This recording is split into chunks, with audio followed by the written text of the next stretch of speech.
kalau kita kaitkan hadirnya militer untuk menjaga kantor kejaksaan, bagaimana Anda melihat misalnya dikatakan wah ini jangan sampai ada intervensi atau justru ini untuk menjaga kejaksaan untuk lebih firm, penegakan hukum tidak usah takut oleh ancaman dari siapapun. Dari siapapun, karena kalau Anda nyebut ini tadi pejabat yang soal satelit itu kan tidak ada kaitannya dengan polisi.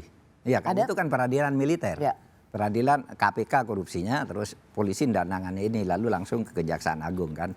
Jadi itu sebenarnya saya hanya bercerita itu bahwa orang yang Anda sebut itu tadi, saya yang nangani di waktu saya Menko. Karena itu sebenarnya kontrak-kontrak itu sudah terjadi lama sebenarnya. Pembicaraan untuk mengadakan satelit yang kemudian tidak ada gunanya. Dan sampai sekarang barangnya itu sudah busuk pada waktu itu. Untuk apa? Nggak bisa dipakai lagi, teknologinya udah berubah gitu.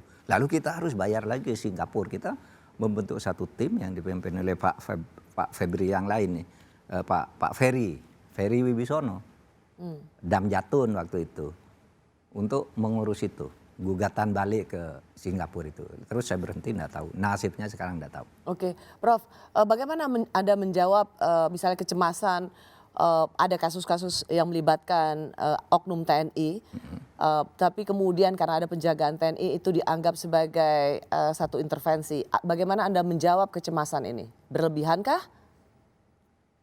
Berlebihan karena tidak relevan. Kalau oknum TNI melakukan itu kan penaliannya di militer, peradilan militer. Kenapa jaga kejaksaan? Militer itu punya auditor sendiri, punya penuntut sendiri, punya pengadilannya, kok dijaganya kejaksaan? Kalau mau itu nanti di Kejaksaan Agung pada tingkat kasasi kan ada jampitsusnya. Nah jaga aja Kejaksaan Agung. Kenapa sampai ke kejaksaan di seluruh Indonesia? Jadi ini sama sekali tidak relevan kalau dipandang sebagai satu intervensi di kejaksaan. Tidak relevan. Tidak masuk akal. Justru kok malah intervensi kan begitu kan? Bukan tidak relevan. Kenapa harus ke situ kalau inginnya mengamankan militer yang diadil? Militer tidak ditangani oleh kejaksaan, ditangani oleh auditornya sendiri kan?